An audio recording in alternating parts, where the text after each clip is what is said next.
Hello everyone. आज है हमारा यूनिट डायमेंशन एंड मेजरमेंट का lecture number 2।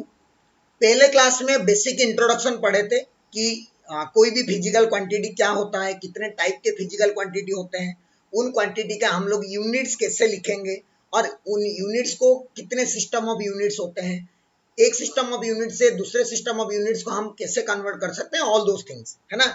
Basic basic introduction पढ़े थे। आज हम लोग एक टॉपिक पढ़ेंगे जो कि है डायमेंशंस। यूनिट्स की कहानी खत्म हो गया, अब हम लोग शुरू करेंगे आज डायमेंशंस के बारे में। तो सबसे पहले हम समझेंगे कि डायमेंशन का मतलब क्या है, किसी भी चीज का डायमेंशन लिखना, उसको मतलब क्या लिखना है, डायमेंशनल फॉर्मूला क्या होता है, डायमेंशनल एनालिसिस क्या होता है। दो से तीन चीजें हैं। मैं 2 लेक्चर में इसको खत्म करने का प्लान किया हूं। आज एक लेक्चर होगा, नेक्स्ट और एक लेक्चर आएगा इसका, क्योंकि मैं थोड़ा स्लो स्लो एंड डिटेल में जाऊंगा हर कोई चैप्टर में। ऐसा तो नहीं है कि हम लोग बहुत जल्दी है कि हमें खत्म ही कर देना है, नहीं, पूरा डिटेल में आराम से एक एक करके हम लोग पढ़ेंगे। और मैं डायमेंशन के लिए 2 लेक्चर लूंगा तुम्हारा। 2 लेक्चर में हम मस्त पूरा सिंपल सिंपल जेई मेंस में पूछे गए सारे सवाल आज हम लोग करने वाले हैं। 2021, 20, 16, 13 जब जब आया था, मतलब ऐसा नहीं कि मैं सारा लाया हूं, कुछ कुछ जो रिलेटेबल है, आगे जो भी आएंगे वो भी डाला जाएगा। जो भी रिलेटेबल क्वेश्चंस है वो सब मैं ऑलरेडी उठा के तुम्हारे लिए लेके आज आया हूं। हम लोग देखेंगे कि कौन से साल आया था और उसका सोल्यूशन क्या होगा।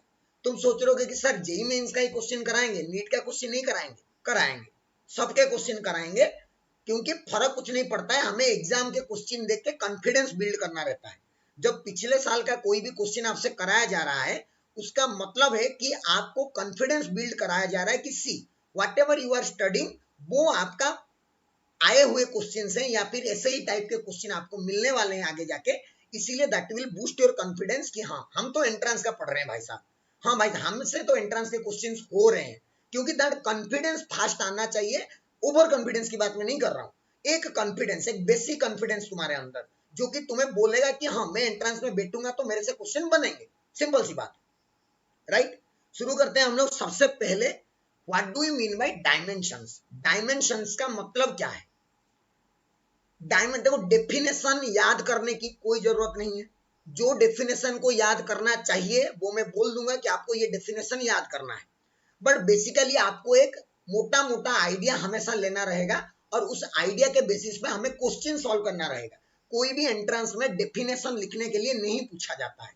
यस, फाइनल एग्जाम में, बोर्ड एग्जाम में आपके डेफिनेशन पूछे जाएंगे, तो उसके लिए जो जो डेफिनेशन जरूरी है, जो आपको याद रखना चाहिए, वो मैं आपको बता दूंगा कि ये डेफिनेशन इंपोर्टेंट है, ये डेरिवेशन इंपोर्टेंट है आपका बोर्ड के लिए। आपको पता चल जाएगा कि यस, मुझे इसका डेफिनेशन याद करना चाहिए। बट ऐसे डेफिनेशन जब आए उसको याद करने की कोई जरूरत नहीं। ठीक है, सबसे पहली बात, डायमेंशन, कोई भी क्वांटिटी का डायमेंशन की अगर बात किया जाए, the dimension of a physical quantity are the power. Dimension का मतलब क्या है? Power to which the fundamental quantities must be raised to represent the given physical quantity. Suppose मुझे एक फिजिकल क्वांटिटी गिवन होगा, जैसे एग्जांपल के साथ समझेंगे। मुझे एक फिजिकल क्वांटिटी गिवन है, सपोज एग्जांपल एरिया। क्या गिवन है? एरिया। एरिया को मैं अगर fundamental quantities, in terms of fundamental quantities लिखूं, तो फंडामेंटल क्वांटिटी क्या आएगा? इसके अंदर एक तो हम लेंथ को मल्टीप्लाई करेंगे और एक ब्रेथ को मल्टीप्लाई करते हैं, length into breadth. But length कौन सा फंडामेंटल क्वांटिटी को रिप्रेजेंट करता है? एल को। ब्रेथ किसको? फंडामेंटल क्वांटिटी, वो भी लेंथ का फंडामेंटल क्वांटिटी को रिप्रेजेंट करता है। तो ये हो जाएगा एल स्क्वायर। तो मैं बोलूंगा area has a dimension of 2 in terms of length. Area has a dimension of 2 in length, ऐसा मैं बोलूंगा। उसी तरह और एक एग्जांपल देखो, मान लो कि वॉल्यूम की बात किया जाए। वॉल्यूम, किसका वॉल्यूम क्या है? वॉल्यूम होता है length into breadth into height. But ये तीनों ही लेंथ को रिप्रेजेंट करते हैं। एक फंडामेंटल क्वांटिटी है, देखो, सात ही फंडामेंटल क्वांटिटी है। अब उनका नाम अलग अलग होता है, कहीं पे लेंथ बोलते हैं, कहीं पे ब्रेथ बोलते हैं, कहीं पे हाइट बोलते हैं, कहीं पे रेडियस बोलते हैं, कहीं पे कुछ बोलते हैं। बट बेसिकली वो कौन सा फंडामेंटल क्वांटिटी को रिप्रेजेंट कर रहे हैं ना? वो लेंथ नाम का फंडामेंटल क्वांटिटी को रिप्रेजेंट कर रहे हैं। तो ये भी लेंथ, ये भी लेंथ, ये भी लेंथ। तो क्या मैं इसको लेंथ का क्यूब बोल के लिख सकता हूँ? लेंथ का क्यूब। तो मैं क्या बोलूंगा ना, वॉल्यूम का जो डायमेंशन है दैट इज 3। किसका 3? लेंथ का 3। और एक एग्जांपल जैसे कि डेंसिटी। डेंसिटी का फॉर्मूला सबको पता है, वो होता है मास बाई वॉल्यूम, है ना, सिंपल, सबको पता है फॉर्मूला। जो फॉर्मूला नहीं पता है परेशान नहीं है, वो आएगा बाद में, जब आएगा जब याद करना होगा करेगा, आज ही याद कर ले बोल के मैं कब बोला। मास बाई वॉल्यूम, मास तो मास ही रिप्रेजेंट है, वॉल्यूम को मैं लेंथ का क्यूब लिख सकता हूं, लेंथ का क्यूब। तो इसको ऐसे भी लिख सकता हूं कि मास और लेंथ का पावर -3, लेंथ का पावर -3। तो मैं क्या बोलूंगा, the dimension of density are 1 in mass and -3 in length, मैं ये बोलूंगा। समझ में आ गया। डायमेंशन का मतलब कि उस फिजिकल क्वांटिटी को रिप्रेजेंट करने के लिए, उस जिसका डायमेंशन पूछ रहा है उसका उस फिजिकल क्वांटिटी को रिप्रेजेंट करने के लिए जो बेसिक, जो फंडामेंटल 7 फिजिकल क्वांटिटी है, उनको कितना पावर उठाना पड़ता है, कौन सा क्वांटिटी को कितना पावर उठाना पड़ता है, वो हो गया उसका डायमेंशन। समझ में आ गया, वो हो गया उसका डायमेंशन। डायमेंशन का मतलब है कि कितना पावर को हमें उठाना पड़ता है हर एक फिजिकल क्वांटिटी को। जैसे डेंसिटी का डायमेंशन हो गया 1 in mass and -3 in length. क्यों, क्योंकि उसको जब मैं फंडामेंटल फिजिकल क्वांटिटी में कन्वर्ट किया, फंडामेंटल क्वांटिटीज में कन्वर्ट किया, तो मास का पावर 1 मिला और लेंथ का पावर -3 मिला। जब वॉल्यूम बोला तो मैं बोला कि वॉल्यूम का लेंथ का क्यूब, तो it has a dimension of 3 in length. बाकी जो भी बचे, देखो अभी 7 फंडामेंटल क्वांटिटी है, बट मैं तो 2 को लिख रहा हूं, 1 in mass and -3 in length. इसका मतलब है जो भी बाकी फंडामेंटल क्वांटिटी बचे उनके हिसाब से डायमेंशन 0 है। टाइम तो है ही नहीं, तो टाइम का डायमेंशन इसके अंदर क्या है, 0 है। समझ में आ गया। कोई भी चीज का हम लोग डायमेंशन ऐसे लिख सकते हैं, यह हमें समझना है।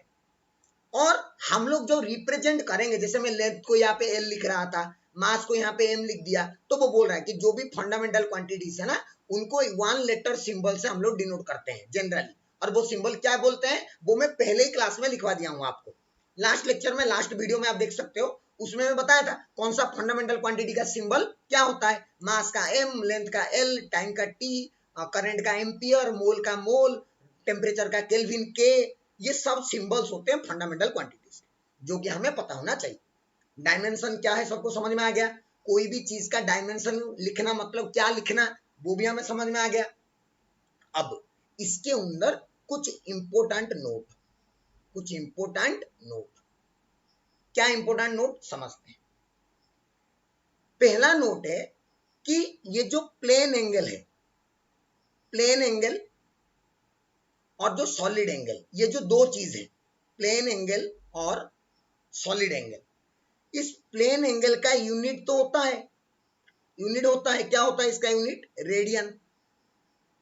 और इसका भी, सॉलिड एंगल का भी तो यूनिट होता है, इसका यूनिट क्या होता है, स्टेरेडियन, ये कल बताया था मैंने। लेकिन ये दोनों ही क्वांटिटी का कोई डायमेंशन नहीं होता है, these are dimensionless quantities, these are dimensionless quantities. Unit तो है बट डायमेंशन नहीं है। क्यों नहीं है, बिकॉज कि अगर मैं इसका बात करूं तो ये आएगा length by R, L by R होता है, ये भी लेंथ को रिप्रेजेंट करता है और नीचे आर भी लेंथ को रिप्रेजेंट करता है, तो लेंथ लेंथ कैंसिल हो गया, तो एम का 0, एल का 0, टी का 0, सबका पावर 0 ही रहेगा। इसीलिए प्लेन एंगल का कोई डायमेंशन नहीं है। उसी तरह सॉलिड एंगल क्या होता है, एरिया बाई रेडियस का square.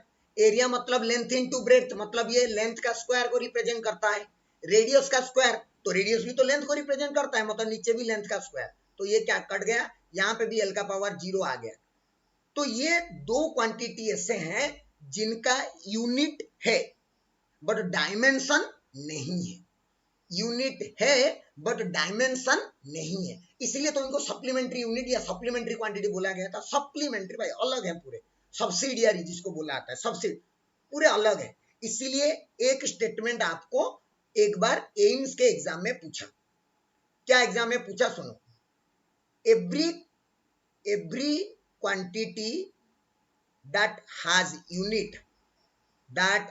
unit also has dimension, also has dimension। और दूसरा लाइन बोला, every quantity that has dimension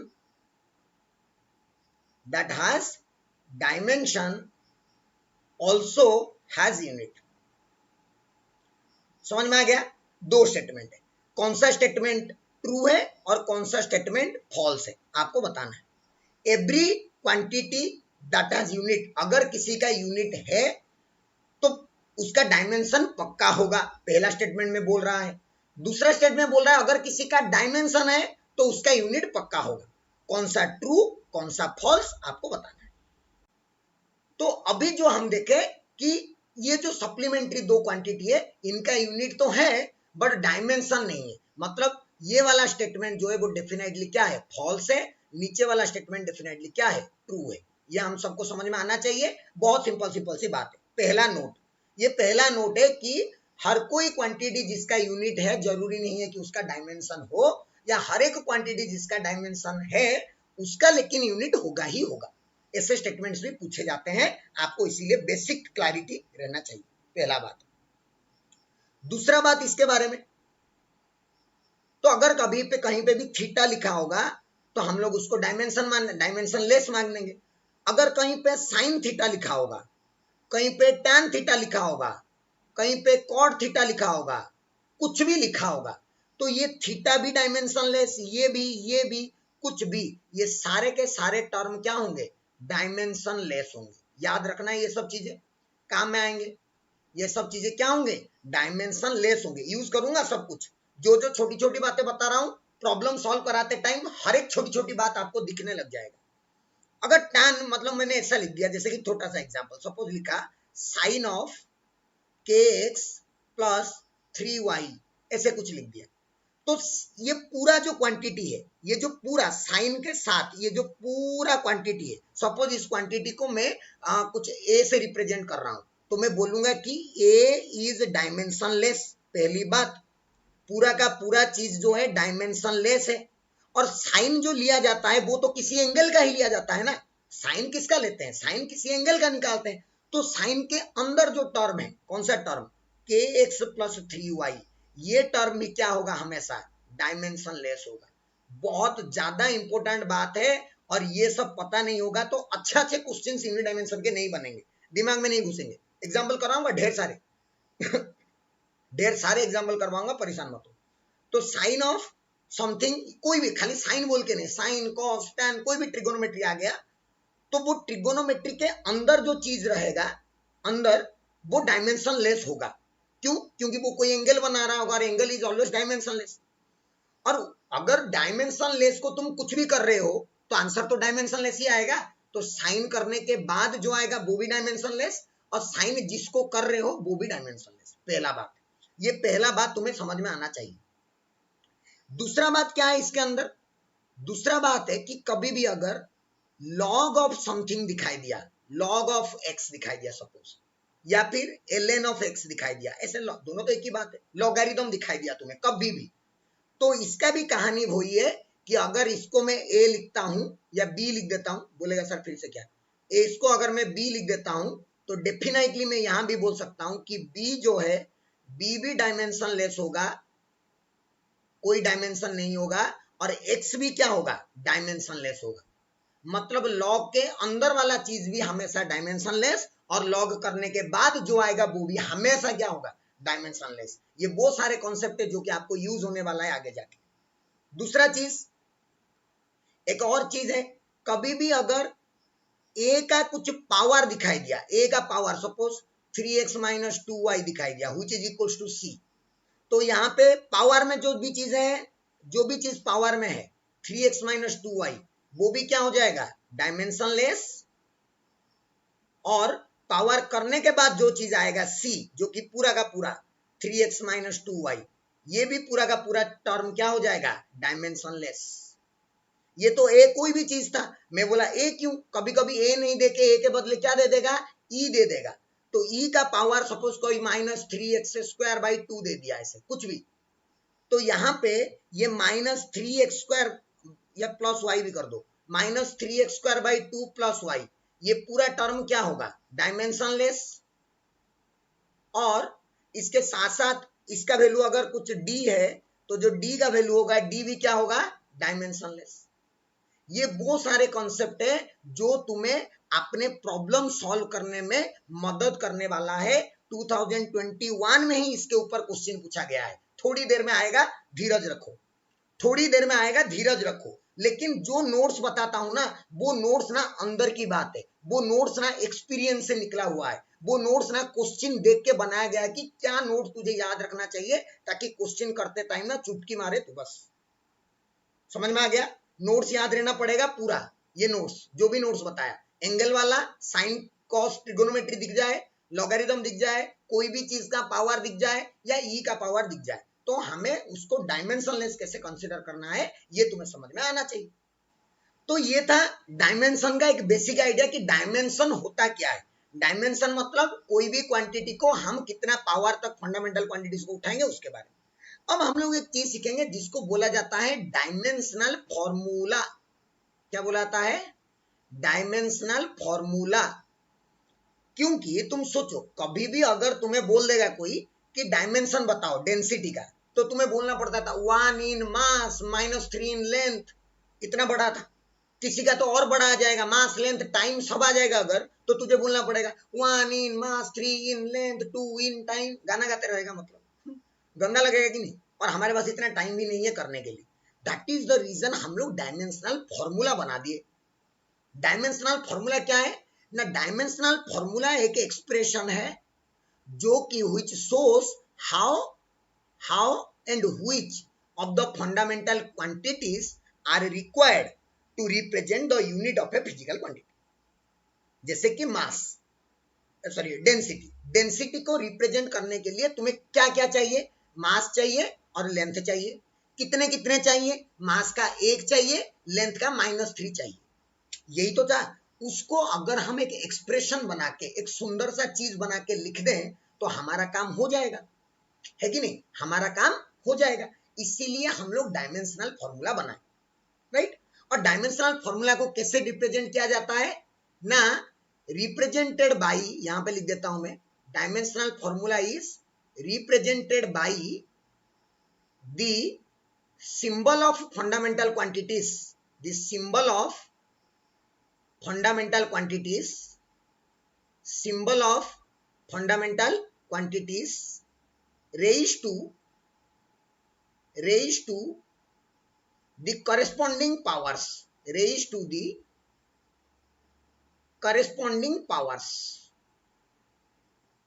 ये वे है डायमेंशनल फॉर्मूला लिखने का तरीका। ये है, क्या तरीका है ना? फंडामेंटल क्वांटिटीज का पावर को, सॉरी फंडामेंटल क्वांटिटीज का सिंबल को वो जितने पावर तक रिप्रेजेंट, मतलब रेज हो सकता है, जो कि फॉर्मूले के हिसाब से आएगा, उसको हम लोग डायमेंशनल फॉर्मूला बोलते हैं। मुझे पता था तुम्हें थोड़ा थोड़ा डाउट होगा, इसीलिए तुम्हारे लिए मैं एक लंबा चौड़ा लिस्ट लेके आया हूं।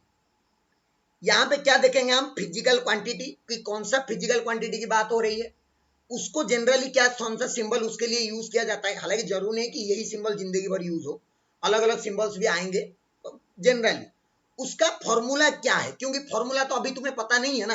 अब बोलेगा सर यहाँ पे मैं, जैसे कि अभी तुम्हें लगभग 40 से 50 डायमेंशनल फॉर्मूला दिखाऊंगा, 40 40 to 50 के आसपास फिजिकल क्वांटिटीज दिखाऊंगा, और तुम्हें उसका डायमेंशनल फॉर्मूला लिखना सिखाऊंगा। यहाँ पे उसका यूनिट और यहाँ पे उसका डायमेंशनल फॉर्मूला सब लिखा जाएगा, एक पूरा लिस्ट में पहले से ही बना के रखा। तू बोलेगा कि सर क्या मुझे ये सारे फॉर्मूले आज ही याद करने हैं? नहीं, तुझे ये सारे फॉर्मूले आज याद नहीं करने हैं, है ना? तुझे टाइम के साथ ये सारे फॉर्मूले मिलेंगे। बट मैं तुझे आज क्या सिखाने वाला हूं कि अगर तुझे किसी भी क्वांटिटी का फॉर्मूला पता है तो उस फॉर्मूला को यूज करके तुम उसका डायमेंशनल फॉर्मूला निकाल सकते हो। ये मैं सिखाने वाला हूं। कोई ये डाउट मत पूछना कि सर ये फॉर्मूला कहां से आया, सर ये फॉर्मूला कैसे बता दिया आप, सर आप क्या ऐसे हमें भी सारे फॉर्मूले रट्टा मानना पड़ेगा क्या? जरूरत नहीं है। वो तुम्हें विथ टाइम, तुम एंट्रेंस तो कल देने नहीं जाने वाले हो ना कि सारे आज रट्टा मार के जाओ। तुम 2 साल बाद एंट्रेंस दोगे, और वो 2 साल के अंदर, 2 साल के अंदर तुम ना हर एक क्लास में, हर एक चैप्टर में कुछ ना कुछ फॉर्मूले सीखोगे, और उस फॉर्मूले के अंदर डायमेंशन का कैसा एप्लीकेशन करेंगे वो तुम्हें यहाँ सीख लिए होगे, ताकि वहां पे फटाफट फटाफट करते जाओ। सिंपल सी बात। ठीक, चलो एक एक करके शुरू करते हैं, एक एक करके शुरू करते हैं। पहले डिस्प्लेसमेंट, पहला आया डिस्प्लेसमेंट। डिस्प्लेसमेंट मतलब सिंपली लेंथ, कितना डिस्टेंस यहां से कितना गया, उसका ऐसा यूनिट होगा मीटर। उसका डायमेंशन देखो क्या लिखा हुआ है, m0, इसको रियलिटी में ऐसे लिखना चाहिए, ऐसे लिखना चाहिए, स्क्वायर ब्रैकेट के अंदर लिखना चाहिए, मास तो कुछ नहीं है, लेंथ का 1 पावर है, टाइम का कोई पावर नहीं है, क्योंकि distance displacement is represented by length only. Area अगर आ जाओगे एरिया में तो क्या होगा, देखो एरिया, एरिया क्या होता है अभी बताया था मैंने, लेंथ इनटू ब्रेथ, मतलब लेंथ भी लेंथ को रिप्रेजेंट करता है, ब्रेथ भी लेंथ को ही रिप्रेजेंट करता है, तो ये हो जाएगा, इसका यूनिट हो जाएगा मीटर स्क्वायर, और ये लेंथ का पावर 2 आएगा, तो m0 l2 t0। Volume, volume होता है length into breadth into height, length भी लेंथ को रिप्रेजेंट करता है, ब्रेथ भी लेंथ को रिप्रेजेंट करता है, हाइट भी लेंथ को रिप्रेजेंट करता है, मतलब लेंथ इनटू लेंथ हो गया, तो लेंथ का क्यूब, इसीलिए m0 l3 t0। Velocity, velocity क्या होता है ना, डिस्प्लेसमेंट बाय टाइम, राइट, ऊपर होता है डिस्प्लेसमेंट बाय नीचे होता है टाइम, अगर डिस्प्लेसमेंट तो ऊपर आएगा लेंथ l बाय नीचे टाइम तो t आएगा, तो इसको l1 और t को ऊपर लाने के लिए t-1, तो ये हो जाएगा m0 l1 t-1, क्योंकि मास तो है ही नहीं। उसके बाद आया momentum, momentum is mass into velocity, formula mass into velocity, mass, mass को तो हम लोग m से ही लिखेंगे, वेलोसिटी को क्या लिखेंगे, length by time, length by time, velocity को लिखेंगे लेंथ बाई टाइम, तो क्या आ गया, m का पावर 1, l का पावर 1, t का पावर -1, क्योंकि t नीचे ऊपर ले जाएंगे तो -1, ये हो जाएगा dimension of momentum. Acceleration, acceleration होता है change in velocity by time, तो ऊपर वेलोसिटी का l1 by T, change in velocity मतलब वेलोसिटी एक ही बात है, डिवाइडेड बाई टाइम, टाइम का t, तो ये हो जाएगा l1 बाई t2, इसको सॉल्व करोगे तो l1 t-2 दिखाई देगा, तो m0 l1 t-2 is the dimensional formula of acceleration. उसी तरह ढेर सारे क्वांटिटी हैं, जिनमें से कुछ कुछ इंपोर्टेंट क्वांटिटी जो है ये और फिर मोमेंटम, एक्सेलरेशन, फोर्स, वर्क, ये कुछ इंपोर्टेंट चीजें हैं जो कि हमें याद रहना चाहिए। फोर्स का देख लेते हैं, फोर्स, फोर्स का फॉर्मूला होता है मास इनटू एक्सेलरेशन, मास को तो हम लोग m ही लिखेंगे, एक्सेलरेशन का अभी निकाले l1 और t-2, तो क्या बन गया मेरा m1 l1 t-2, star mark कर लो और इसको याद कर लो, बहुत जगह काम आएगा फोर्स का, m1 l1 t-2, m1 l1 t-2, m1 l1 t-2। Force का डायमेंशन, इंपल्स, इंपल्स को जे से डिनोट किया जाता है, जनरली दिया नहीं है यहाँ पे, जे से डिनोट किया जाता है, इसका फॉर्मूला होता है फोर्स इनटू टाइम, तो फोर्स तो तुम ऑलरेडी निकाले हुए थे, m1 l1 t-2, टाइम का मतलब और एक t1, तो 1 - 2 मिलके -1 हो जाएगा, तो it will be m1 l1 t-1, impulse का। वर्क, वर्क होता है फोर्स इनटू डिस्प्लेसमेंट, फोर्स का ऑलरेडी पता है m1 l1 t-2, डिस्टेंस का और एक l1, तो l का 1 था और एक 1 आ गया तो l का 2 हो जाएगा, तो m1 l2 t-2। तो मेरा कहने का मतलब है, अगर आपको फॉर्मूला पता है तो आप उसका डायमेंशन कैसे लिखोगे वो सीख लो। ये मत सोचो कि फॉर्मूला कहाँ से आया, क्या सर मुझे हमेशा फॉर्मूला पता होगा, क्या फॉर्मूला सर मुझे नहीं पता होगा तो मैं क्या करूंगा, वो तुझे पता होगा। फॉर्मूला जब तू 2 साल पढ़ लोगे ना तो तुम्हें सारे फॉर्मूले धीरे धीरे याद हो जाएंगे, समझ। इसके बाद हम कुछ और फिजिकल क्वांटिटी देखते हैं और उनका डायमेंशन देखते हैं फॉर्मूला के हिसाब से। थोड़ा जल्दी जल्दी करवा दूंगा ताकि तुम्हारा भी टाइम ज्यादा ना जाए, मैं भी फटाफट सब करवा दूं। क्यों? बिकॉज कि सब कुछ फॉर्मूला के ऊपर ही डिपेंड करता है। एनर्जी, एनर्जी, एनर्जी होता है, एनर्जी में काइनेटिक एनर्जी भी हो सकता है, पोटेंशियल एनर्जी भी हो सकता है। काइनेटिक एनर्जी का फॉर्मूला होता है हाफ mv², और यहाँ पे याद रखने वाली बात क्या है ना, all the numerical values, all the numerical values are dimensionless, are dimensionless, मतलब हाफ का कोई डायमेंशन यहाँ पे नहीं है, तो क्या आ जाएगा, मास का आ जाएगा m और v का, वेलोसिटी, वेलोसिटी का होता है l1 t-1 लेकिन इसका क्या लिखना है, इसका स्क्वायर लिखना है। तो क्या बन जाएगा, m1 L2 T minus two, ये देखो लिखा हुआ है m1 L2 T minus two, इसका डायमेंशन हो गया। पावर, पावर होता है वर्क बाय टाइम। देखो यहाँ पे तुम समझ गए होगे एक चीज, क्या समझ गए होगे ना, एनर्जी, एनर्जी उसका भी यूनिट होता है जूल, वर्क उसका भी यूनिट होता है जूल। तो इसीलिए एनर्जी और वर्क का जो डायमेंशन होगा वो क्या होगा, सेम डायमेंशन। दोनों का डायमेंशन क्या होगा, सेम, सेम डायमेंशन है वर्क का और एनर्जी का। पावर होता है work by time, work by time, work, work का हम लोग अभी निकाले m1 L2 T minus two by time, मतलब और एक t, तो t ऊपर आ जाएगा m1 L2 T minus three. This is the dimension of power. Density का ऑलरेडी करवा चुका हूं, m1 L minus three T zero है ना, मास पर वॉल्यूम था, वॉल्यूम L3 होता है, ऊपर चला गया। प्रेशर, प्रेशर होता है force by area, force by area, force का होता है m1 L1 T minus two, force का बाई एरिया, एरिया होता है मीटर स्क्वायर। तो देखो L1 T माइनस टू रहेगा, m का जो 1 था 2 जाके -1 हो जाएगा, तो ये थोड़ा गड़बड़ लिखा हुआ है, sorry sorry sorry sorry sorry sorry, m2 नहीं L2 होगा, एरिया है ना, एरिया इज लेंथ का स्क्वायर।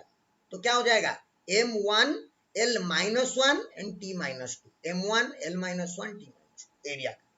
फिर आया टॉर्क, टॉर्क होता है R इंटू एफ, है ना, R इंटू एफ, फॉर्मूला सब सीखोगे तुम लोग, परेशान मत हो। R इंटू एफ, R मतलब मीटर, मतलब डिस्टेंस, लेंथ इंटू फोर्स, मतलब ये वार्क जैसा ही हो गया, वार्क का m1 L2 T minus two. तो यहाँ पे और एक चीज ऐड कर लो, यहाँ पे और एक चीज ऐड कर लो, एनर्जी, वार्क और टॉर्क, और टॉर्क, इन तीनों का डायमेंशन क्या है, सेम। उसके बाद आएगा एंगुलर डिस्प्लेसमेंट, मतलब थीटा, थीटा क्या हो गया, डायमेंशनलेस। देख आया है कि नहीं, डायमेंशनलेस, थीटा इज डायमेंशनलेस, इसका यूनिट लेकिन है, रेडियन है, लेकिन डायमेंशनलेस है। एंगुलर वेलोसिटी, एंगुलर वेलोसिटी होता है एंगल बाई टाइम, जैसे वेलोसिटी होता है डिस्टेंस बाई टाइम, उस तरह एंगुलर वेलोसिटी होता है एंगल बाई टाइम। तो theta by time, theta radian, लेकिन इसका तो कोई डायमेंशन नहीं है। नीचे सेकेंड, मतलब ऊपर में आ जाएगा dimensionless m0 L0 T0 by नीचे टाइम तो T1, T1 ऊपर जाके क्या हो जाएगा T minus one. Angular acceleration, उसका formula moment of inertia, frequency, frequency एक इंपॉर्टेंट वाला है, इसको याद करना, 1 बाई टाइम पीरियड। इस तरह से सारे के सारे जितने मैं लिखा हूं ना, क्लास 11 में यूज होने वाले almost, almost and most of the quantities को मैं इसमें इंक्लूड करने की कोशिश किया हूं। बट आपको क्या अभी सारे के सारे फॉर्मूले याद रखना है, नहीं, आपको क्या करना है, आपको सीखना है कि मुझे किसी का भी डायमेंशन निकालना आना चाहिए, बस। बाकी लिस्ट में आपको दे दिया हूं, जब भी आपको जरूरत पड़ेगा आप निकाल के देख लेना, कोई दिक्कत की बात ही नहीं। क्वेश्चन सॉल्व करते टाइम कोई फॉर्मूला की जरूरत पड़ा, इससे देख लेना, कोई दिक्कत की बात नहीं। लेकिन आज बैठ के मर मर के सारे फॉर्मूले रटना मत, वो टाइम के साथ तुम सीखते सीखते जाओगे। मुझे सारे फॉर्मूले याद है क्योंकि मैं इतने दिनों से फिजिक्स पढ़ा रहा हूँ, तुम्हें याद नहीं है क्योंकि तुम फिजिक्स पढ़े नहीं हो, तुम्हें याद हो जाएगा क्योंकि तुम फिजिक्स पढ़ने वाले हो। समझ में आनी चाहिए बस, है ना, पूरा क्लैरिटी से दिमाग में घुस रहा है कि हम लोग कैसे निकालने की कोशिश कर रहे हैं हर एक का, खाली ये नहीं और भी है मेरे पास, ये सब क्लास 12 वाले हैं। ये जो क्वांटिटीज है, these are quantities in that you will be encounter in class 12, quantities encountered in class 12,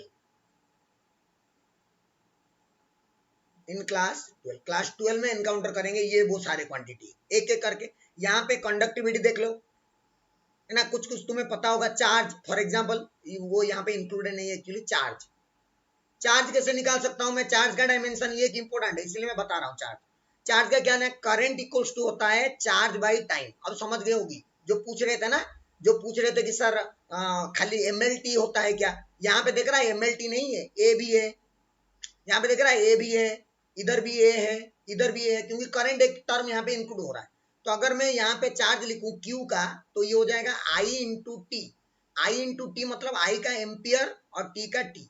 तो इसको कैसे लिखेंगे, डायमेंशन, डायमेंशन ऑफ चार्ज आ जाएगा m0 L0 T1 A1, this is the dimension of charge, this is the dimension of charge. उसी तरह सबका निकाल सकते हैं हम लोग, कोई भी चीज का डायमेंशन क्या होगा अगर उसका फॉर्मूला हमें पता है तो। अगर फॉर्मूला पता नहीं है तो भी कोई टेंशन की बात नहीं, वो तो तुम्हें पता होगा नहीं वाला है ना बाद में जाके, अभी पता नहीं। तो ये सारे पे मैं ज्यादा टाइम वेस्ट बताने के लिए नहीं कर रहा हूं, क्योंकि ये वो सारे क्वांटिटी जो आप क्लास 12 में एनकाउंटर करोगे। एंड फॉर श्योर जहां पे जो क्वांटिटी आएगा मैं वहीं पे उस क्वांटिटी का डायमेंशन निकालना तुम्हें बताऊंगा। That is my promise to you. जिस चैप्टर में, जैसे कि कैपेसिटेंस, तो हम लोग एक चैप्टर पढ़ेंगे कैपेसिटर्स, उसके अंदर जब मैं कैपेसिटेंस का डेफिनेशन बताऊंगा, फॉर्मूला बताऊंगा, नीचे ही उसका डायमेंशन भी बता दूंगा, है कि नहीं, इस तरह से बस। तो ये जो भी हम डायमेंशंस देखे, ये सीखे, और पूरे टेबल में जो भी आया और तुम कैसे कैसे यूज करोगे वो भी तुम देख के सीख सकते हो, कोई प्रॉब्लम की बात नहीं है। उसको यूज करके हम लोग क्या कर सकते हैं ना, कुछ कांस्टेंट्स के डायमेंशनल फॉर्मूला निकाल सकते हैं। किसके? कांस्टेंट्स के डायमेंशनल फॉर्मूला हम लोग निकाल सकते हैं। और ये कहीं ना कहीं इंपॉर्टेंट चीज है जो कि पूछा गया है 2-3 बार, तुम्हें अभी मैं दिखाऊंगा कि कहां कहां पूछे गया है। जैसे कि सबसे पहला एग्जाम्पल, ये डायमेंशनल कांस्टेंट का सबसे पहला एग्जाम्पल है ग्रेविटेशनल कांस्टेंट, जो कि अभी परेशान तुम लोग हो गए थे थोड़ी देर पहले। ग्रेविटेशनल कांस्टेंट कि सर मुझे अगर याद नहीं रहता है तो मैं क्या करूं? ग्रेविटेशनल कांस्टेंट देख कैसे निकालते हैं, मैं ध्यान से सुनना। उसके लिए तुम्हें फॉर्मूला की जरूरत पड़ेगी। फॉर्मूला आज याद नहीं है तो बाद में याद होगा, है ना। लॉ ऑफ ग्रेविटेशन क्या बोलता है? Law of gravitation, law of gravitation बोलता है कि the force between two particles is G into m1 m2 by R square. ये बोलता है law of gravitation, G into m1 m2 by R square. यहां पे एफ क्या है? एफ है यहां पे फोर्स, और फोर्स का डायमेंशन क्या होता है? फोर्स का डायमेंशन होता है m1 L1 T-2। m1 और m2 क्या है? मास।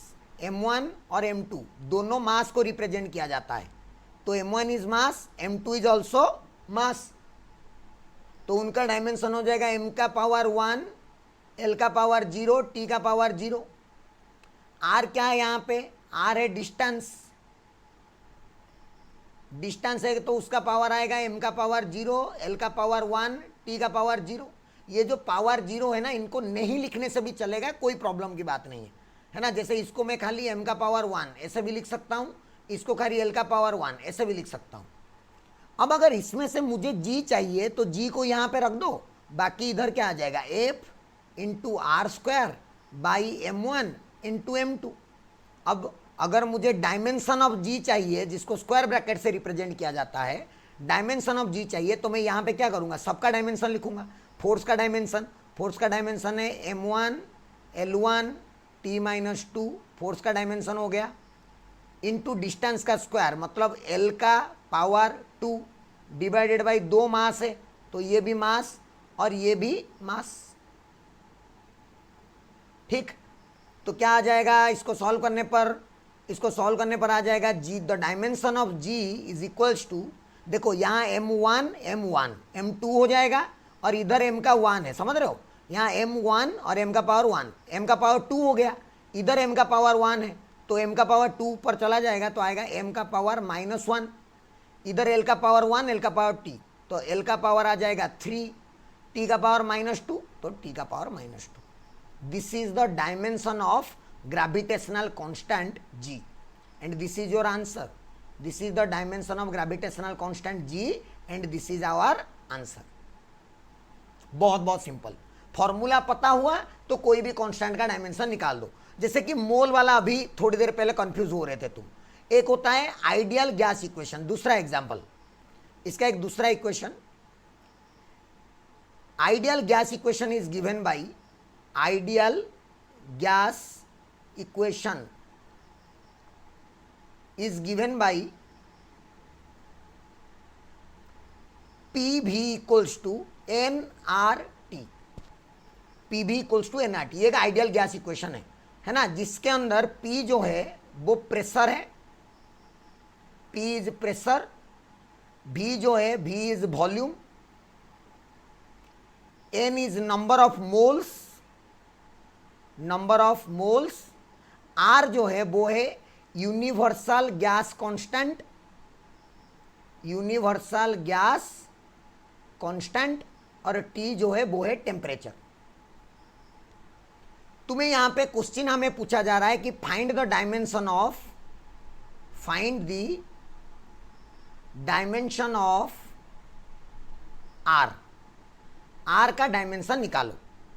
तो हमें आर का डायमेंशन निकालना आना चाहिए। तो आर का डायमेंशन क्या कर कैसे निकालेंगे, देखो ना, आर का डायमेंशन निकालने के लिए क्या करना पड़ेगा ना, पहले P V by N T equals to R. तो अगर मुझे डायमेंशन ऑफ आर चाहिए तो मैं सबका डायमेंशन लिखूंगा। पहले प्रेशर का डायमेंशन कैलकुलेट करो, फोर्स बाई एरिया। फोर्स का कितना होता है m1 L1 T minus two, area का होता है L2, तो हो गया m1 L minus one T minus two. ये प्रेशर का। वॉल्यूम का हमें वैसे भी पता है L3 होता है। नंबर ऑफ मोल्स का मोल लिख देंगे। यूनिवर्सल गैस कांस्टेंट का पता नहीं। टेम्परेचर को हम लोग K लिख देते हैं, है ना, K से डिपेंड किया जाता है केल्विन। तो अब मतलब सारा का डायमेंशन डाल दो। P का dimension m1 L minus one T minus two, volume का L3 बाई मोल का मोल, और टेम्परेचर का केल्विन।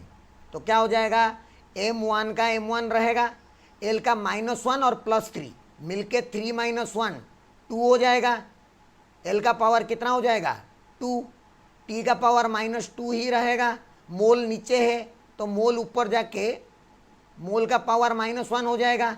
और यहाँ पे K, ये K है ना, कंफ्यूज मत होना, दिस इज K, K नीचे है तो K भी ऊपर जाके K का पावर -1 हो जाएगा। So this is the formula of, this is the dimensional formula of universal gas constant R। Formula पता होना चाहिए, डायमेंशन पता होना चाहिए। फॉर्मूला का टेंशन तुम आज मत लो, टाइम के साथ सीखोगे, इसलिए मैं सारा फॉर्मूला तुम्हें दे रहा हूँ। Right now I am writing all the formulas and I am solving everything slowly slowly slowly slowly. उसका रीजन यही है ताकि तुम्हें सब कुछ पता चले कि ऐसे करना है, समझ रहे हो। जैसे कि और एक कांस्टेंट की बात करते हैं, और एक कांस्टेंट है, और एक कांस्टेंट कोएफिशिएंट ऑफ विस्कोसिटी, इसको बोला जाता है, ये बहुत फेमस है। Coefficient of viscosity, coefficient of viscosity, इसको डिनोट किया जाता है ईटा से। ये है, this is eta, this is eta, इसका नाम ईटा, ग्रीक लेटर एक ईटा से पढ़ा जाता है इसको। इसके लिए जो फॉर्मूला यूज होता है कैलकुलेट के लिए, क्या फॉर्मूला यूज होता है सुन लो। इसके लिए जो फॉर्मूला यूज होता है वो होता है force equal to F equal to 6 pi eta R V. यहाँ पे F जो है वो है फोर्स, R जो है वो है रेडियस, B जो है वो है स्पीड। बाकी 6 और पाई तो पता है कांस्टेंट है, 6 और पाई, और क्या। तो अगर मुझे यहां पे से ईटा का निकालना है तो मैं क्या करूंगा ना, ईटा को रख दूंगा, ईटा को, तो क्या बन जाएगा इधर फोर्स बाई 6 पाई आर भी। अच्छा, अगर मुझे डायमेंशन चाहिए ईटा का तो क्या करूंगा, फोर्स, फोर्स का dimension m1 L1 T minus two, इसीलिए बोला था फोर्स का याद कर ले, बहुत काम में आने वाला है। m1 L1 T minus two by 6 पाई, 6 तो डायमेंशनलेस, पाई भी डायमेंशनलेस, कांस्टेंट है सारे। R, R is radius, radius is L1, B is velocity और speed, speed is L1 T minus 1, ठीक। A L1 L1 कैंसल हो गया, और क्या बचेगा, M1 का M1 बच गया, L1 L1 ऊपर जाके क्या हो जाएगा, L का पावर -1 हो जाएगा, ये -1 ऊपर जाके +1 हो जाएगा, 1 - 2 -1, T का power -1। So this is the dimension of coefficient of viscosity m1 L-1 T-1। ये आंसर है मेरा कोएफिशिएंट ऑफ विस्कोसिटी। फॉर्मूला पता होना, मैं सब कुछ निकाल सकता हूँ, सब कुछ। तू बोल रहा होगा, तुम्हें मतलब लग रहा होगा कि ये क्या हो रहा है ना। ये जो फॉर्मूला आ रहा है, ये सब फॉर्मूला अलग अलग चैप्टर्स के हैं जो तुम्हें आज रेडीमेड बताया जा रहा है, मेन एग्जाम में बताए नहीं जाते हैं। क्यों? क्योंकि मेन एग्जाम देने से पहले तुम ये चैप्टर पढ़ लोगे, और एक चैप्टर ये एक बार पढ़ लिए तुम लोग तो फिर वो फॉर्मूला तुम्हें वैसे ही आ जाएगा। समझ में आ रहा है? इस तरह के और भी बहुत सारे कांस्टेंट है, जिनमें से कुछ अच्छे और इंपोर्टेंट कॉन्सेप्ट कांस्टेंट्स ही मैं आपके लिए कैलकुलेट कर रहा हूं, है ना। बाकी सारे मैं कैलकुलेट नहीं कर रहा हूं, कुछ कुछ इंपोर्टेंट वाले जो है मैं उसी को कैलकुलेट करा रहा हूं। जैसे कि एक है प्लैंक्स कांस्टेंट, एक है Planck's constant.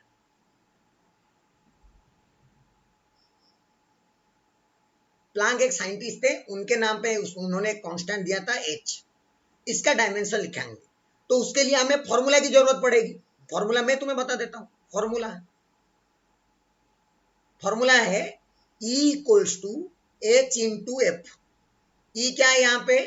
E is the energy, F is the frequency. Frequency का डायमेंशन कैसे निकालते हैं ना, फ्रीक्वेंसी होता है 1 टाइम पीरियड। अगर ये आपको पता नहीं है तो पता होगा, और ये याद रख लो, ये थोड़ा सा इंपॉर्टेंट है, star mark. Frequency is 1 time period, मतलब इसका आएगा t का पावर -1, और एनर्जी का हमें ऑलरेडी पता है m1 L2 T-2, ये होता है एनर्जी का। फोर्स, एनर्जी, ऐसे कुछ कुछ है ना, इनका याद रख लो। चलो अब डायमेंशन डाल दो। दिस इंप्लाइज h का डायमेंशन विल बी एनर्जी का डायमेंशन बाई फ्रीक्वेंसी का डायमेंशन। एनर्जी का dimension m1 L2 T-2 by frequency का डायमेंशन T-1। इसको ऊपर ले जाओगे तो प्लस हो जाएगा। This is m1 L2 T-1। This is the dimension of the Planck's constant. उसी तरह और एक है जिसको बोला जाता है बोल्ट्जमैन्स कांस्टेंट। बोल्ट्जमैन्स कांस्टेंट, इसको डिनोट किया जाता है k से, और इसका फॉर्मूला क्या होता है? बोल्ट्जमैन कांस्टेंट के लिए यूज कर जाने वाला फॉर्मूला क्या होता है? फॉर्मूला होता है energy E equals to 1/2 kT। 1/2 kT। यहाँ पे E जो है वो है एनर्जी, और T जो है वो है टेम्परेचर। तो दिस इंप्लाइज मुझे किसका, मुझे K का चाहिए, तो K हो जाएगा 2 इंटू ई बाई के, sorry 2 into E by time temperature T। अब सबका लिख दो, सबका लिख दो। 2 का तो कुछ होता नहीं है, 2 का तो कुछ नहीं होता है, कांस्टेंट है एनर्जी। एनर्जी का m1 L2 T-2 और टेम्परेचर का K, तो K ऊपर जाके -1 हो जाएगा। m1 L2 T-2 K -1, ये आंसर है बोल्ट्जमैन कांस्टेंट का, राइट। ये कुछ कुछ कांस्टेंट है, और भी बहुत सारे कांस्टेंट है दुनिया में, बट सारे कांस्टेंट हमें याद भी नहीं रखने हैं। जैसे जैसे टाइम के साथ फॉर्मूला आएगा वैसे वैसे हम ऑन दी स्पॉट उसको कैलकुलेट करना सीखेंगे, इसीलिए आपको परेशान होने की कोई जरूरत नहीं है। जितने भी डायमेंशंस हम पढ़ लिए, कांस्टेंट पढ़ लिए, जो भी पूरा लिस्ट देख लिए, उन सबसे रिलेटेड जेई मेंस में हमारे कितने क्वेश्चन आए थे वो हम लोग थोड़ा सा देखते हैं। तुम्हारे सामने सबसे पहला क्वेश्चन AIEEE 2004, अभी जो एग्जाम को जेई मेंस बोला जाता है उसको पहले AIEEE एग्जाम बोला जाता था। हम लोग भी AIEEE एग्जाम ही दिए थे।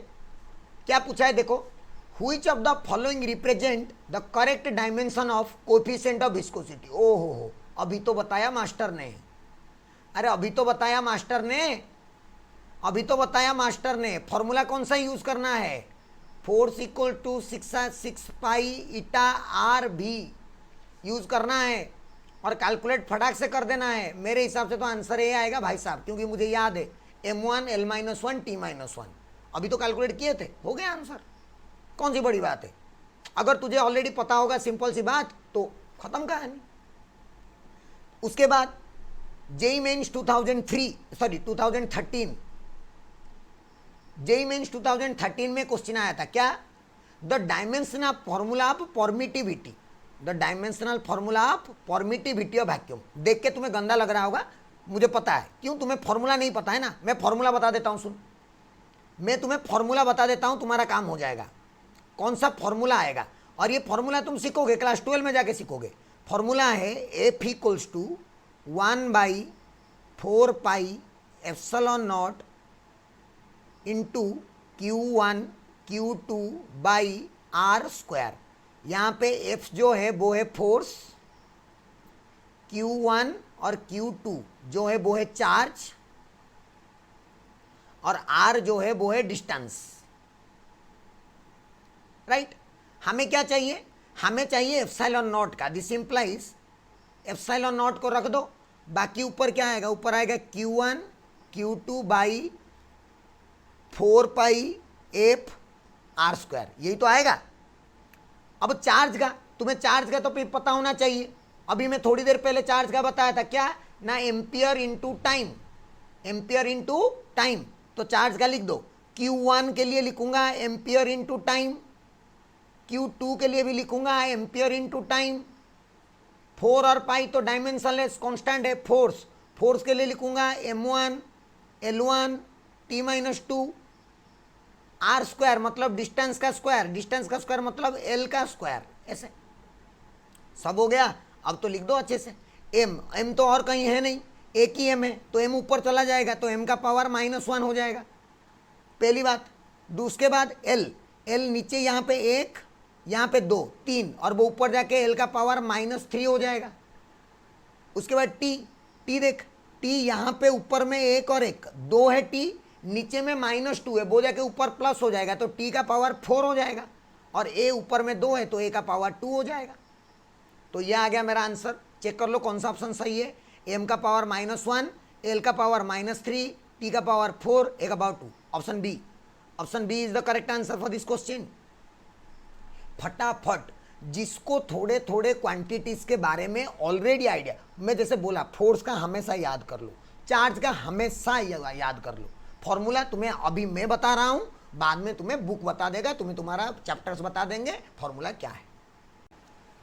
और भी ढेर सारे क्वेश्चन देखते हैं। JEE mains 2016,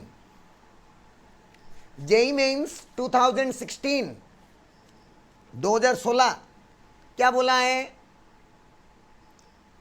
I refers to current, मतलब करंट को हम एम्पियर से डिनोट नहीं करेंगे अभी। ये सब देखो जेईई क्या क्या करता रहता है, करंट को आई से रिप्रेजेंट करेंगे।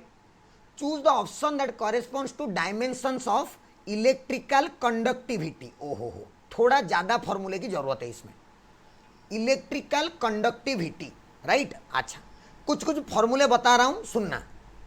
12th वाले आएंगे, तुम्हारे 10th में यूज होने वाले फॉर्मूले हैं। जैसे कि ओम्स लॉ से हमें पता चलता है, ओम्स लॉ, ओम्स लॉ क्या बोलता है, ओम्स लॉ बोलता है V equals to I into are.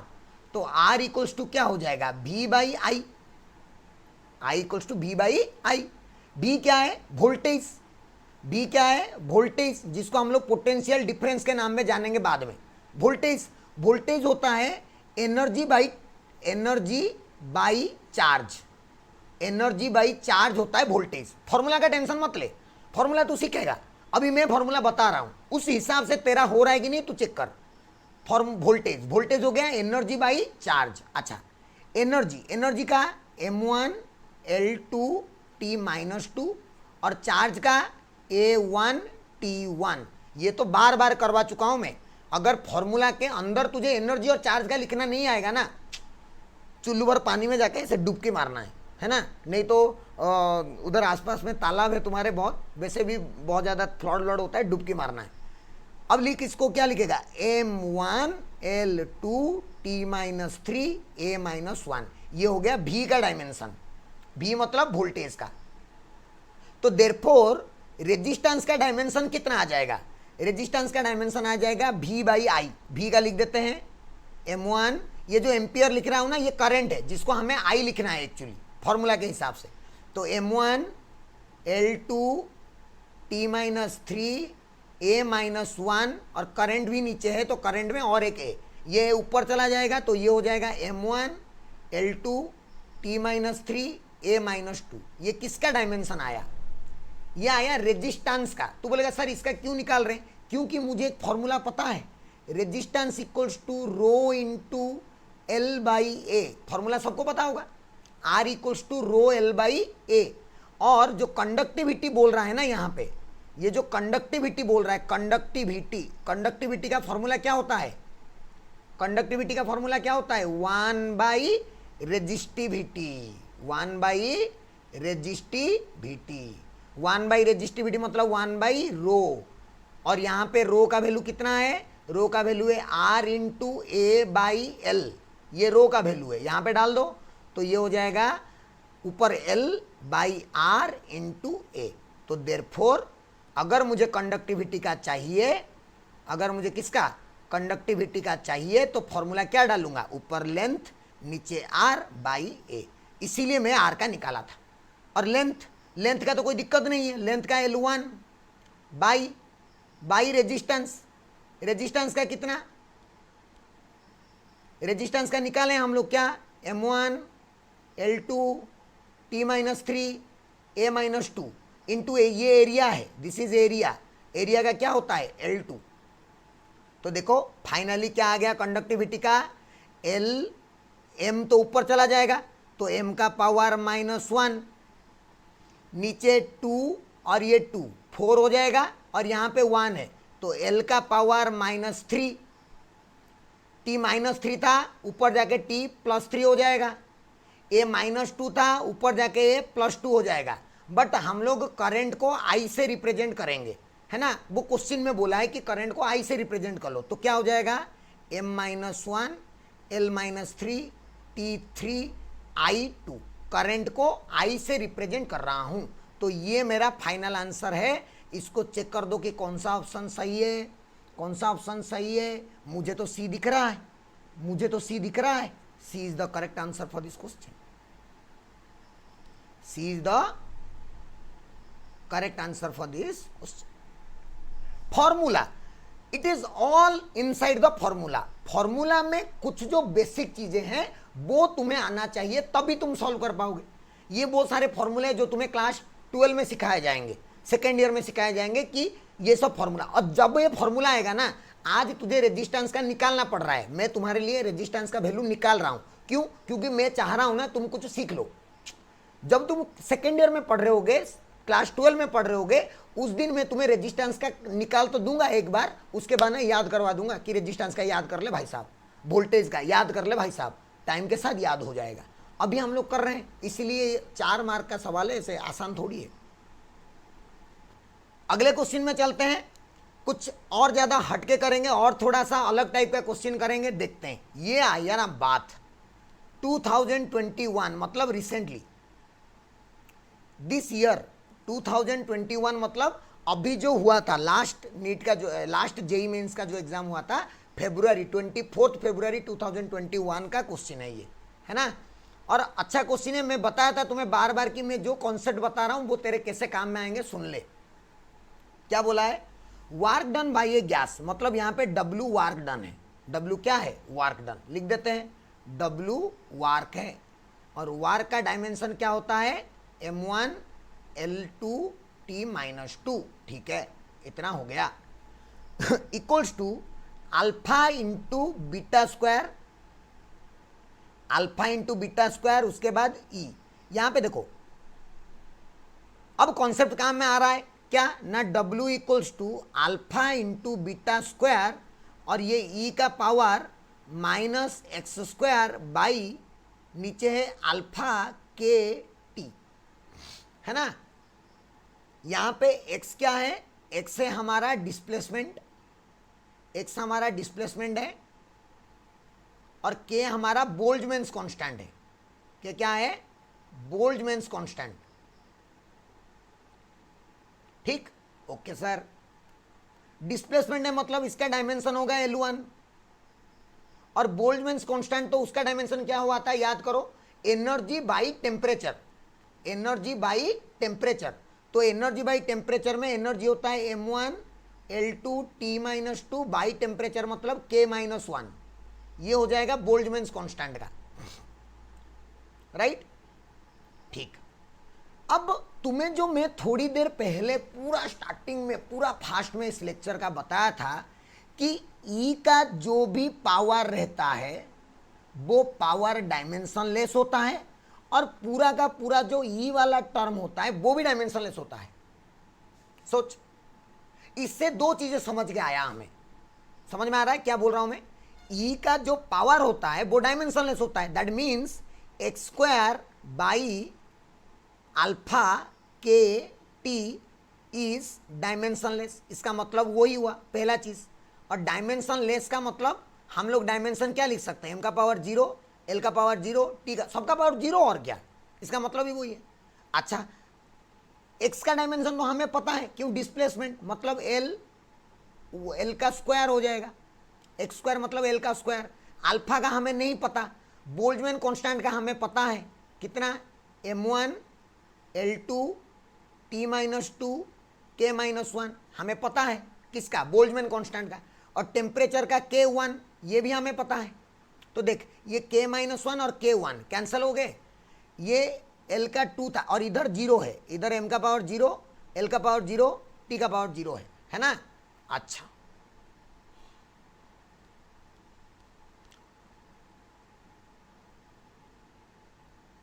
अब इसको और ज्यादा सॉल्व करते हैं। हमें किसका चाहिए, हमें अल्फा का चाहिए, हमें किसका चाहिए, अल्फा का चाहिए। ठीक है, तो अल्फा को इस साइड ले आओ, इधर अल्फा आ गया, इधर क्या बचा, इधर L2 बचा, नीचे L2 है, L2 L2 कैंसल, इधर सिर बचा, m का पावर -1 ऊपर चला गया और t का पावर 2 ऊपर चला गया।